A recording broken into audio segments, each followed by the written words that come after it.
하나씩 알아가는 건강 지식. 이번 시간은 뇌졸중에 대한 내용입니다. 혹시 이런 말 들어보셨나요? 아침에 멀쩡하게 출근했던 사람이 그날 저녁엔 말을 못하게 됐다. 방금까지 잘 걷던 분이 갑자기 한쪽 팔다리를 못 움직인다. 이게 바로 뇌졸중으로 생긴 문제들이죠. 정말 말 그대로 졸중, 갑자기 들이닥치는 병인데요.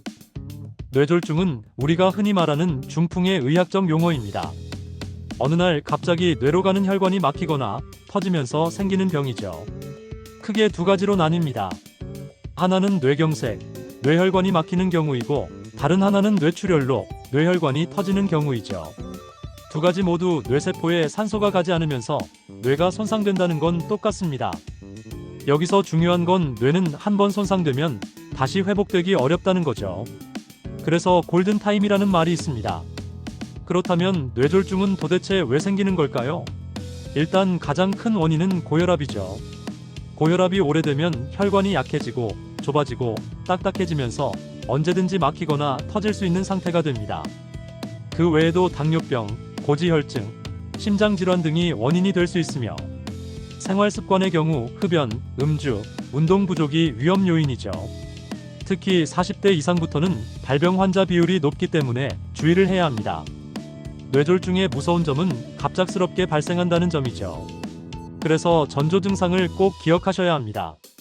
다음 중에 하나라도 해당되면 뇌졸중을 의심해보는 게 좋죠. 한쪽 얼굴이 이상하다, 웃는데 한쪽만 움직인다, 팔이나 다리에 갑자기 힘이 안 들어가거나, 저리다, 말이 이상하게 나온다, 발음이 뭉개지고 대화가 어눌해진다, 갑자기 어지럽고 눈이 안 보인다, 이유 없이 머리가 깨질 듯 아프다, 눈이 갑자기 안 보인다, 하나의 물건이 두 개로 보인다. 이게 다 뇌졸중 전조 증상입니다. 이럴 땐 에이, 피곤해서 그렇겠지 하고 넘기면 절대 안 되죠. 미국 심장뇌졸중협회에서는 이걸 패스트라는 단어로 정리해둘 정도입니다. 각각 F는 페이스, 얼굴이 한쪽으로 처지는지, A는 암, 팔에 힘이 없는지, S는 스피치, 말이 어눌한지, T는 타임, 시간, 즉시 긴급 신고를 하라는 뜻이죠.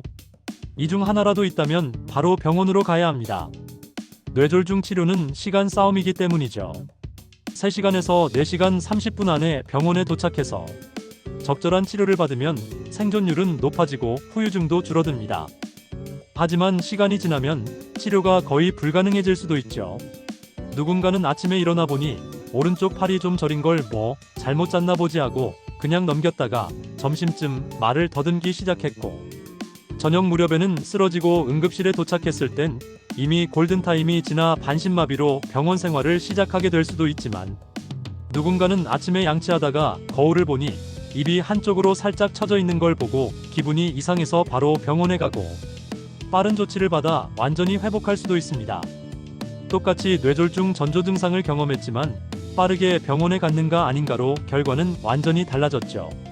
하면 안 되는 응급처치도 몇 가지 알아보겠습니다. 간혹 뇌졸중 환자에게 응급처치로 손가락을 따는 분들이 있는데, 이는 통증으로 인한 혈압 상승을 유발해 상황을 더 악화시킬 수 있죠. 또 의식을 잃은 경우 회복을 위해 혈압약이나 우황청심환을 먹이는 경우가 있는데, 이는 실질적인 도움이 되지 못합니다. 여기에 그치지 않고 약이 오히려 기도를 막아 질식을 유발할 수 있죠. 그런데 뇌졸중이 무서운 이유는 단순히 생명을 위협해서만은 아닙니다. 더 무서운 건 후유증이죠. 문제는 이 후유증이 환자 본인뿐 아니라 가족의 삶까지 바꿔놓게 됩니다. 한번 뇌졸중이 오면 10명 중 3명은 영구적인 장애를 남긴다는 통계 알고 계셨나요? 영구적인 장애에는 거동이 불편하거나 말을 잘하지 못하거나 식사를 잘 못하는 상태 등이 포함되죠. 여기서 간병이 시작됩니다. 문제는 이 간병이 하루 이틀이 아니라는 점이죠. 뇌졸중 환자의 평균적인 입원 기간은 2022년 조사를 기준으로 70.5일이고 이후 요양병원이나 재활치료까지 포함하면 1년 이상 이어지는 경우도 많습니다. 만약에 집에서 돌본다면 현실적으로 거의 24시간 돌봄이 필요하죠. 가족이 직접 돌보면 직장을 포기해야 하는 일도 생기고 전문 간병인을 쓰자니 비용이 어마어마합니다. 현재 국내 기준으로 보면 간병인 하루 비용은 평균 10만원 전후로 한 달이면 300만원, 1년이면 3천만원 이상이 들어가는 셈이죠.